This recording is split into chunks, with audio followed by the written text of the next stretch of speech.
ही चर्चा खूप दिवसापासून आहे। ही जी तुम्ही बातमी आणलेली आहे जुनी बातमी आहे आणि जाणारे गेल्याने काही फरक पडणार नाही। शेवटी हा मोठा पक्ष आहे। याआधी सुद्धा कित्येक लोक पक्ष सोडून गेलेले आहेत, पण तेवढ्याच वेगाने हा पक्ष वाढलेला आहे। हा पक्ष सर्वसामान्य कार्यकर्त्यांच्या जोरावर आहे।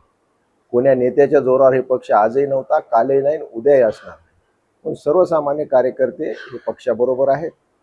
कोण गेलंय, कोण जाणार आहे याला काही अर्थ नाही आहे। जे जाणार होते ते आज नाही, वर्षापासून त्यांची चर्चा चालू आहे आणि ते गेले तरी काही फरक पडणार नाही। नेमकं खासदार संजय जाधव हे निर्णय घेत आहेत, तर काय कारण वाटतंय आपल्याला या निर्णयामागे? आता हे काय कारण आहे माझ्यापेक्षा जास्त तुम्हाला माहिती। तुम्ही लोकांना माझ्यापेक्षा जास्त कारण माहिती की लोक कशासाठी चालतायत, कारण काय। ज्यावेळेस की तिकडची सगळी गाडी फुल झाली असताना सुद्धा लोक जात आहेत, त्याचं कारण काय। या देशामध्ये महागाई, या देशामध्ये बेरोजगारी, या देशामध्ये महिलांवर होणारा अत्याचार, या देशाची अर्थव्यवस्था एवढी डगमगली असताना सुद्धा प्रत्येक माणूस हा अस्वस्थ असताना हे लोक तिकडे जाण्यासाठी का पसंती देत आहेत, याचं उत्तर तुम्ही शोधा आणि आम्हाला द्या। मोठ्या प्रमाणात पैशाचा आम्ही दाखवलं जात आहे अशी टीका संजय राऊत म्हणाले 15 कोटी रुपये 15 कोटी रुपये त्यांना मिळाले, असं देखील संजय राऊत म्हणाले। नेमकं काय वाटतं तुम्हाला? यापूर्वी सुद्धा त्यावेळेस आमदार गेले होते, ते कशासाठी गेले तुम्हाला सगळ्यांना जग जाहीर आहे। त्यावेळेची घोषणा काय होती, आता मी काही ती घोषणा देणार नाही। मग अशा प्रकारचे प्रबोधन, काही प्रलोभन असल्याशिवाय काही लोक जाणार नाहीत, अशा प्रकारचं मला सुद्धा वाटतं। या सखोल मी या गोष्टीकडे जाणार नाही। पण या लोकांनी खऱ्या अर्थानं देशाची सेवा करायची असेल तर देशामध्ये माजलेली अराजकता असेल, देशामध्ये मोठ्या प्रमाणात असंतोष आहे आणि ह्या लोकांना कशासाठी घेण्यात आलेला आहे। परत घटना दुरुस्ती करायची आहे का, परत दुसरे काहींना विधेयक असे आणायचेत का। या लोकांना घेण्याचा अर्थ काय आहे। काही लोकतंत्र, या देशातून लोकतंत्राची हत्या करायची का, हुकुमशाही या देशामध्ये आणायची का। 17 जागा पैकी फक्त परभणीतली विधान परिषदली जागा आम्ही चुरशीने लढतो। अनेक ठिकाणी लोकांना म्हणजे अक्षरशः त्यांच्यावर एवढ्या मोठ्या प्रमाणावर दबाव आहे की लोक ऍडमिट होत आहेत। फॉर्म भरल्यानंतर लोक ऍडमिट होत आहेत। मला सांगा, कोणाला आमदार खासदार व्हावं वाटत नाही, पण अशा प्रेशर खाली, अशा दबावाखाली आपण किती दिवस ठेवणार आहात। एखाद्या दिवशी तर ते प्रेशर कुकरची शिट्टी वाजणार आहे, तशी यांची सुद्धा शिट्टी वाजल्याशिवाय राहणार नाही, हे सुद्धा तेवढंच सत्य आहे। फक्त सगळ्याला अंत असतो, काही दिवसानंतर तुम्हाला सगळ्या गोष्टी लक्षात येतील। प्रचंड प्रमाणात असंतोष आहे, कुठं ना कुठंतरी याचा उद्रेक झाल्याशिवाय राहणार। खासदार जाधवांवर अन्याय झाला असं त्यांचे कार्यकर्ते म्हणत आहेत। त्यांच्या पदाधिकाऱ्यांच्या काही नियुक्त्या रखडल्या किंवा पदावरून हटवलं, तर काय कसं पाहता, खरंच खासदार जाधवांवर अन्याय झालाय उद्धव ठाकरेंनी केला? नाही, कोणावर अन्याय झाला असेल तरी शेवटी पक्ष आहे, पक्षश्रेष्ठीकडे आपण त्याची दाद मागितली पाहिजे। पक्षश्रेष्ठीनं सुद्धा आज तुम्ही पाहता की प्रत्येक काही खासदार तर 6-6 टर्म झालेत, 5-5 टर्म झालेले आहेत, 2-2, 3-3 टर्म आमदार झाल्यानंतर खासदार झालेले आहेत। आता मला वाटत नाही यापेक्षा पक्ष अजून कोणाला काय देईल, म्हणून कुठेतरी समाधान असलं पाहिजे, असं माझं वैयक्तिक मत आहे। खासदार फुटल्यानंतर आमदारही फोडण्याचे प्रयत्न शिवसेनेकडून केले जात आहे।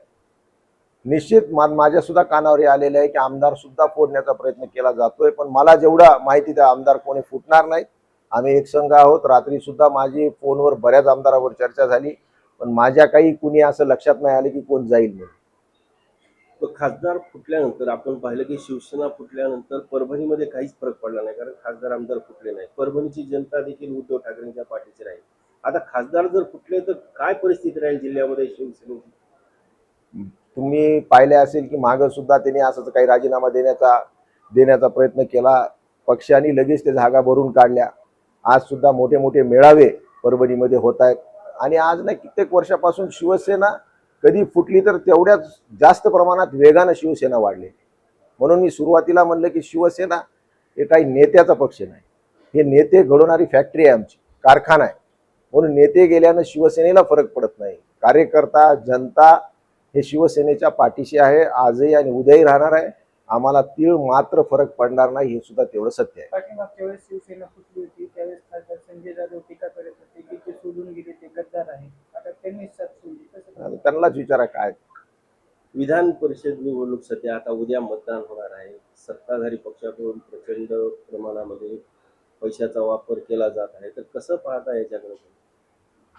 सत्ताधारी पक्षाकडनं प्रचंड पैशाचा मारा होतोय, पण मी फॉर्म भरते वेळेसच म्हणलं की ही लक्ष्मी अस्त्र आणि आमच्या विचाराचं अस्त्र यामधली ही लढाई आहे आणि लक्ष्मी अस्त्रापेक्षा विचाराचं अस्त्र मोठं आहे आणि विचाराचं अस्त्रच आमचा विजय झाल्याशिवाय राहणार नाही, हे सुद्धा तेवढं सत्य आहे. महाविकास आघाडीत बंडखोरी झाली, उमेदवारांना शमिण्यात तुम्हाला देखील अपयश आलं, तर कसं त्याचा फटका काय बसेल आपल्याला?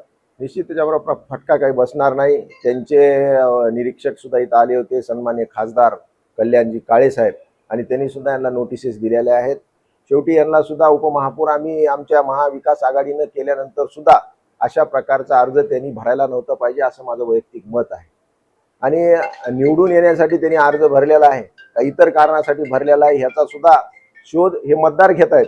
काही मतदार जनतेतून निवडून आलेले मतदार आहेत, 10,000 हजार लोकांतून निवडून आलेले मतदार आहेत. म्हणून त्यांनी सुद्धा विचार करतायत की ही उमेदवारी कुणी काही लादलेली आहे का, ही उमेदवारी कुणी भरलेली आहे का, की महाविकास आघाडीच्या उमेदवाराला फटका बसावा म्हणून ही उमेदवारी टाकण्यात आलेली आहे का, ही सुद्धा चर्चा हे 466 मतदारामध्ये आहे. काँग्रेसकडून काहीच कारवाई करण्यात आलेली नाही, कारण सूचक सुद्धा काँग्रेसचे त्यामध्ये हे नगरसेवक आहेत. सूचकच्या वेळेस सुद्धा आम्ही माहिती घेतली, त्यांचे निरीक्षक कल्याण काळे आले होते, त्यांना बोलून घेतलं तर त्यांनी सांगितलं की आपण फक्त फॉर्म भरायचा आहे आणि हे बी फॉर्म नाही आला तर आपण विड्रॉल करायचे.